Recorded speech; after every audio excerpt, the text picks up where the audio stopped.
Before the 1950s, every single recording was basically just musicians playing together in one take.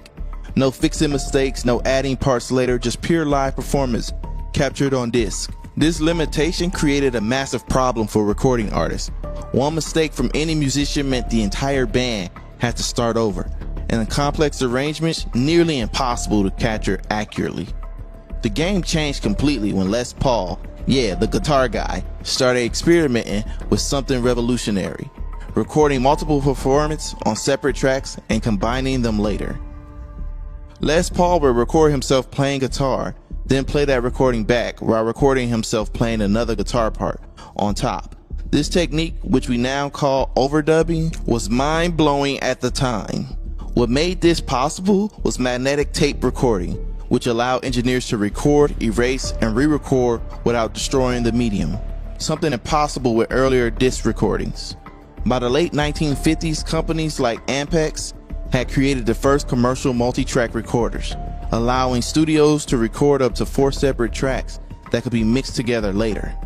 The Beatles pushed this technology to its limits with albums like Sgt. Pepper, where they engineered George Martin would bounce down multiple tracks to create space for more overdubs, building songs with dozens of layers. Think about this. Before multi-track, music was captured exactly as it happened in the room.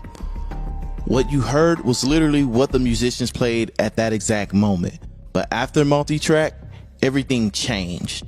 Now artists could build sonic worlds, piece by piece, layer by layer, crafting something that could never exist in real time. Take the Beach Boys' Good Vibrations. That song took over 90 hours of recording time across multiple studios.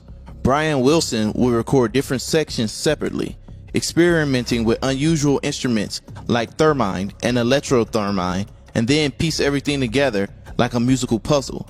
That kind of production was straight up impossible before multi-track. Or think about Stevie Wonder's Living for the City, where he played almost every instrument himself, recording each part separately. Multi-track let single artists become entire bands, creating complete sonic arrangements without needing anyone else in the room. This technology created a whole new role too.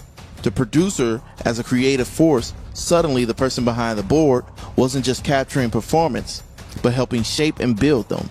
People like Phil Spector with his wall of sound technique, or George Martin with the Beatles, weren't just recording engineers. They were using the studio itself as an instrument. Studios themselves became magical places where the impossible became possible. Before multi-track, there were basically just rooms with good acoustics and a microphone. After, they became laboratories for sonic experimentation, where artists could spend months crafting the perfect sound. This completely changed how we think about what music even is. It created this massive divide between live music and recorded music as two separate art forms with different rules and possibilities. Live music stayed rooted in real-time performance, while recorded music could explore territories no live band could reach. Think about the psychological impact too. Before multi-tracks, musicians had to nail perfect performance in single takes. The pressure was intense. After multi-tracks, artists could focus on creativity instead of technical perfection, knowing they could fix mistakes or try different approaches later. By the 1970s, 24-track recording became the studio standard, giving artists even more creative freedom. Albums like Fleetwood's Mac Rumors or Pink Floyd's Dark Side of the Moon used every bit of that technology to create lush soundscapes with dozens of overlapping elements that would be impossible to reproduce exactly in a live setting. Multi-track recording didn't just change how music sounded, it changed what kind of music artists could even imagine making.